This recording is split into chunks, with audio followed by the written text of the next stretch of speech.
नमस्कार किसान साथियों, मैं हूं सोनू चौधरी। इस वक्त मैं मौजूद हूं आलू के प्लॉट में। जब फसल 60 से 70 दिन या इससे ऊपर हो जाती है तो ऐसे में तीसरे स्प्रे की काफ़ी किसानों को बेहद आवश्यकता होती है, क्योंकि अगर तीसरा स्प्रे नहीं करेंगे तो जो फसल हम लास्ट स्टेज तक ले आए हैं और ऐसे में यदि स्प्रे नहीं हुआ तो कई जो घातक जो हमने परिणाम भी उत्पादन में यानी प्रोडक्शन में देखने को हम लोगों को अक्सर जो है मिलते हैं। कभी कभी जो है तीसरे ही स्प्रे के बाद उसमें जो है हमें लेट ब्लाइट भी जो है देखने को मिल जाती है, क्योंकि वो असर करती है, क्योंकि उस समय पर आलू जो है जनवरी 15-20 क्रॉस जो है कर चुका होता है।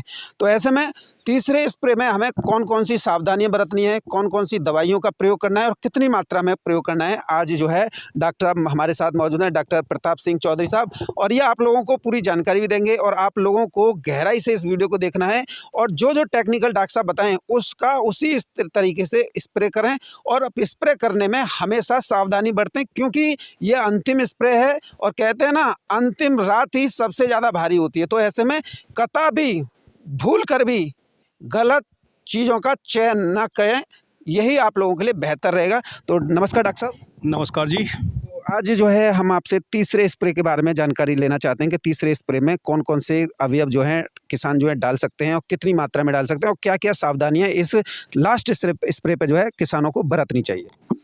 किसान भाइयों को क्या है, किसान भाई जो हैं वो जाएंगे दुकान वाले के पास में, ठीक है। वो दुकानदार जो है किसान को कुछ भी दे देता है। आजकल दुकानें जो है हर गली, हर मोहल्ले में, हर कस्बे में खुली हुई हैं, ठीक है, कुकरमुत्ते की तरह। उनको जानकारी होती नहीं है, जबकि इसकी कुछ दवाइयाँ चुनिंदा होती हैं लगभग 60 दिन के आसपास। मोस्टली क्या होता है कि लेट ब्लाइट अटैक करता है आलू की फसल पर। 60-70 दिन के बाद ही आता है। हाँ, लगभग 60 दिन के आसपास जो है अटैक करता है मोस्टली, ठीक है। अब क्या है, उसके साथ में दुकानदार क्या है, उसको 10 चीज़ें जो है किसान को दे देते हैं। किसान भोला वाला है, अपना लेके चला आता है उसी को, वो अपने पैसे हट लेते हैं। तो इस सारी चीज़ों से बचने के लिए हम आपको सटीक दवाइयों का बता रहे हैं, जिसको आप लगाएंगे तो आपको ज़रूर ही फ़ायदा होगा। मतलब सावधानियां, पहले हम सावधानियों की बात करेंगे, क्योंकि अंतिम स्प्रे है तो अंतिम स्प्रे में हमेशा जो है गलतियां जानबूझ के तो नहीं होती हैं लेकिन हो जाती हैं जी। तो ऐसा है कि जब भी जाएं, पहली बात अच्छी कंपनियों की दवाइयों का चयन करें, अच्छे दुकानदार का चयन करें जो कि आपको पक्के बिल पर दवाई दे सकता हो, क्योंकि आजकल घटिया दवाइयाँ भी बहुत चल रही हैं, ठीक है। उसके बाद हम बात करेंगे दवाई टेक्निकल की। तो जब वो लेट ब्लाइट आता है, लेट ब्लाइट में क्या होता है, अक्सर पौधे की पत्तियां जो है आज देखेंगे वो कुछ होगा, कल देखेंगे वो कुछ होगा, कुछ दिन में ही लगभग 4-6 दिन में ही ऐसा लगता है कि खेत हमारे ख़त्म की ओर है, वीरान की तरफ होता है, बिल्कुल, ठीक है। अगर हम उस समय दवाई का सलेक्शन ठीक दवाई का करते हैं तो हमारा खेत जो है ऐसे कैसे सेफ रहता है लास्ट समय तक, ठीक है।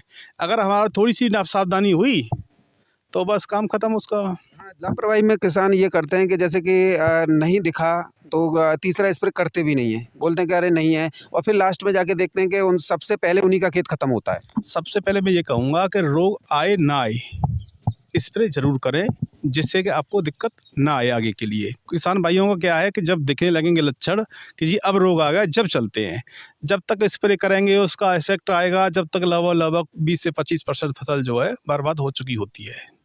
पैदावार पर भी फर्क पड़ता है। पैदावार पर जब फसल बर्बाद हो रही तो पैदावार तो डाउन होगी, सीधी सी बात है। अच्छा डॉक्टर साहब, अब इस जो घटक हैं, जो दवाई हैं, वो कौन कौन सी किसान इस्तेमाल कर सकते हैं तीसरे स्प्रे पर, और उनमें क्या पीजीआर भी लगाई जा सकती है या जो एनपीके वो कौन सा लगाया जा सकता है? एनपीके लगाते हैं, मोस्टली पोटास लगाते हैं उसमें। तीसरे स्प्रे में तीसरे स्प्रे में 0050 आता है, वो लगाते हैं उसमें मोस्टली। उससे क्या है, वजन भी बढ़ता है और चमक भी आती है और साइज इंक्रीज करता है उसको, ठीक है। एनपी की बात की जाए तो अगर रोग की बात की जाए लेट ब्लाइट की, तो उसमें क्या है कि 2-3 टेक्निकल ऐसे आते हैं कि उसको स्टेज बाय स्टेज हम लगा सकते हैं। अगर हमारे में इतना रोग है तो हम उसको लगा सकते हैं, अगर उससे ज़्यादा है तो हम उसको लगा सकते हैं, अगर बहुत ही ज़्यादा है तो हम इसको लगा सकते हैं। जैसे कि मैं आपको अभी दिखाने वाला हूँ, अगर रोग की मात्रा कम है, स्टार्ट हो रहा है, तो ये क्या है, इसमें मैनकोजेब और मेटाक्सिल का कॉम्बिनेशन है, ठीक है।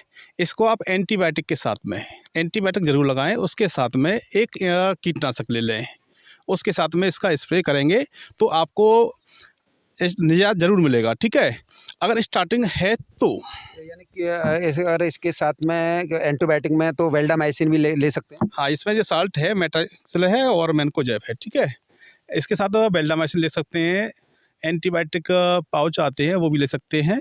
ठीक है, अगर इससे ज़्यादा है, बढ़ रहा है आगे के लिए, तो साइमोक्सिनिल प्लस मैनकोजेब इसका भी इस्तेमाल हम कर सकते हैं। 500 ग्राम पर एकड़ के हिसाब से एंटीबायोटिक इसके साथ भी चाहिए हमको। ठीक है, ऐसा भी चाहिए। बिल्कुल चाहिए। अगर बात आती है आपको आगे बढ़ने की, अगर इससे भी आपको लग रहा है कि जी हमारे खेत में रोग बहुत ज़्यादा फैल चुका है, ठीक है, उसके साथ में फिर ये आता है मेटाक्सिल 35% वाला। ठीक है, ये प्योर बोला जाता है इसको, 35% होता है। इसको आप लगाएंगे M45 के साथ में, एंटीबायोटिक इसके साथ भी आपको लगाना है। ठीक है, तो ये एक तरह का ऐसा बोला जाता है रामबाण। ठीक है, संजीवनी बूटी। संजीवनी बूटी। अगर इससे उपाय नहीं है तो लगभग किसी से उपाय नहीं है। यानी कि पहले से ही प्रोटेक्ट करके फसल को किसानों को चलना चाहिए। पहले से प्रोटेक्ट करेंगे तो एक तो पैसे की बचत होगी, दूसरी बात जो बर्बादी हो रही है रोग आने के बाद में, वो बर्बादी नहीं होगी, ये श्योर है। रोग फैलने हाँ, रोग फैलने के बाद में जाते हैं फिर अनाप शनाप दवाई लाते हैं। बिल्कुल, पैसा भी कम खर्च करना पड़ेगा और पैदावार भी पूरी आएगी। कुछ किसान भाइयों को क्या है कि इसको लगाने से कहते हैं कि आलू नहीं फूलेगा। इस तरीके से अगर एक्चुअल डोज लगा रहे हैं इसकी तो कोई दिक्कत नहीं आती है किसी प्रकार की। ठीक है, इसके साथ M45 ज़रूर लगाएं। डॉक्टर साहब, अब फाइनली हम आपसे एक बात पूछ लेते हैं कि अब आती है बात जो है, क्योंकि हम अलग वीडियो बनाए इसी में इंक्लूड कर दें वो अच्छा रहेगा। अर्ली ब्लाइट और लेट ब्लाइट दोनों के लिए कौन सा टेक्निकल किसानों के लिए सही रहता है, यानी कि अगैती भी बच जाए और पछैती से परिपूर्ण फसल रहे? अभी मैंने आपको बताया है साइमोक्सिनिल प्लस मैनकोजेब प्लस बेंडामाइसिन, इसका आप स्प्रे करेंगे तो ये दोनों में ही निजात देता है। अर्ली ब्लाइट और लेट ब्लाइट में भी काम करता है, लेट में भी, अर्ली में भी करता है, दोनों में काम करता है ये। ठीक है, अगर ज़्यादा कंडीशन ख़राब हो चुकी है, लेट ब्लाइट की ज़्यादा आ चुका है, तो आपको उसको मेटाक्सिल का कॉम्बिनेशन यूज करो, और उससे भी ज़्यादा है तो फिर प्योर मेटाक्सिल उसमें यूज करो 100 ग्राम पर एकड़ के हिसाब से। ये बहुत बढ़िया लगा डॉक्टर साहब, आपने जो है किसानों की मदद की हमारे चैनल के माध्यम